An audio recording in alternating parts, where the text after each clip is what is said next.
पहला सवाल है कि इस राधा गोविंद यूनिवर्सिटी में एडमिशन ले या ना ले।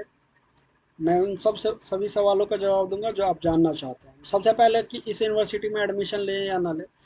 किसी भी यूनिवर्सिटी में एडमिशन लेने से पहले सबसे पहले आप चेक करिए यूजीसी की वेबसाइट पे। यूजीसी अगर अप्रूव्ड है तो यूनिवर्सिटी में आप बेहिचक एडमिशन ले सकते हैं। यूनिवर्सिटी पे कोई क्लेम नहीं होना चाहिए, यूनिवर्सिटी में किसी तरीके का स्कैम में नाम नहीं होना चाहिए।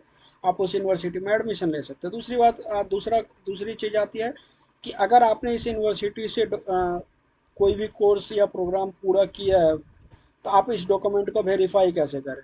आपको डॉक्यूमेंट वेरिफिकेशन करने के लिए या तो आपको नीचे नीचे दिया गया नंबर है, नीचे मेल आईडी दी गई है, यहाँ पे मेल करके भी आप अपना डॉक्यूमेंट लगा के भी यहाँ से भी मेल कर सकते हैं, यूनिवर्सिटी आपको रिप्लाई करेगी। फर्स्ट प्रोसेस तो ये है। सेकंड प्रोसेस है कि आप आरटीआई के थ्रू भी अप्लाई कर सकते हो। आरटीआई लगाओ, यूनिवर्सिटी अगर आपका डॉक्यूमेंट जेन्युइन होगा तो आरटीआई आरटीआई का जवाब यूनिवर्सिटी जरूर देगी। तीसरा है कि डायरेक्टली यूनिवर्सिटी में आप जाएं। अगर डिग्री चाहिए, प्रोविजनल चाहिए या माइग्रेशन चाहिए, कोई भी डॉक्यूमेंट चाहिए, यूनिवर्सिटी में जो फीस होती है उसकी फ़ीस सबमिट करें। उसके अलावा जब भी आप फ़ीस सबमिट करते हो किसी भी यूनिवर्सिटी में, वहाँ पे फ़ीस सबमिट कर उसकी फ़ीस स्लिप ज़रूर लें।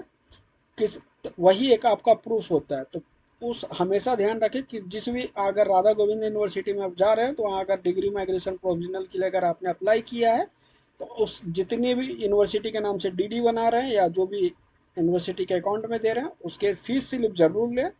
इसके अलावा सेकंड प्रोसेस तो है कि इस तरीके से भी आप वेरीफाई कर सकते हो।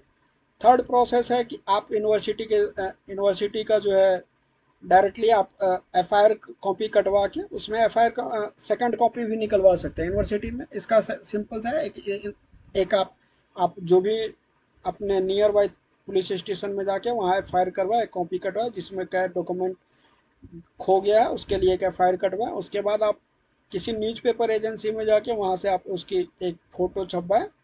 आप उसमें ये छपवाएं कि मेरा डॉक्यूमेंट इस जगह पे खो गया, जो भी एक छोटा सा पैराग्राफ बना के दे वो छाप के दे देगा। और नेक्स्ट डे जाएंगे तो आपको वो पेपर की कटिंग दे देगा। उसका चार्ज जो है 700-800 रुपये लेगा। तो ये हो गया। इसके अलावा एक यूनिवर्सिटी को अप्लीकेशन लिखे, उसमें सारी डिटेल्स अपनी फिल करें और ये तीनों डॉक्यूमेंट लगा के यूनिवर्सिटी को देगा।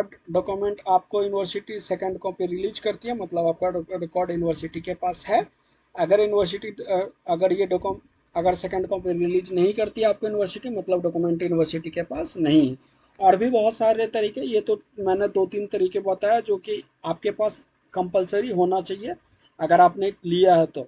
अगर किसी बच्चे ने अगर शॉर्टकट तरीके से लिया है तो वो भी इस तरीके का अपना डॉक्यूमेंट वेरीफाई करके रख ले, नहीं तो बाद में आप पछताओगे और यूनिवर्सिटी हाथ खड़ा कर देगी, डॉक्यूमेंट आपका वेरीफाई नहीं होगा 2 साल 4 साल 5 साल के बाद। तो किसी भी इसी यूनिवर्सिटी से अगर आपने भी शॉर्टकट तरीके से कोई भी डिग्री लिया जो मैंने आपको बताया, ये सारे तरीके आप अपना लो तो आपको यूनिवर्सिटी कभी भी मना नहीं करेगी। यूनिवर्सिटी की मजबूरी होती है कि आपका जो डॉक्यूमेंट है उसको वेरिफिकेशन करना उसकी प्रॉब्लम होती है। अगर किसी भी तरीके से हाथ खड़ा करती है तो डायरेक्टली कहोगे सर अगर आपने किसी फर्जी तरीके शॉर्टकट में ही डॉक्यूमेंट क्यों ना लिया, तो आप यूनिवर्सिटी से डायरेक्टली बोल सकते हो सर आप मैंने तो ये चीज़ें आपने फिर दिया क्यों। तो आप इस चीज़ पे सावधान रहे, अवेयर है। इस वीडियो बनाने का मेरा छोटा सा एक ही मकसद था कि बहुत सारे मार्केट में देख रहे हैं कि लोग इस यूनिवर्सिटी के बहुत सारे यूनिवर्सिटी के एडवर्टाइज करके बैकडेट में डिग्री बेच रहे हैं। तो मुझे अवेयर करना था स्टूडेंट को और ऐसे कंसल्टेंट को। अगर ये वीडियो पसंद आई हो तो अपने दोस्तों के साथ शेयर करें और इस चैनल पर अगर नया है तो इस चैनल को सब्सक्राइब करें। Thank you.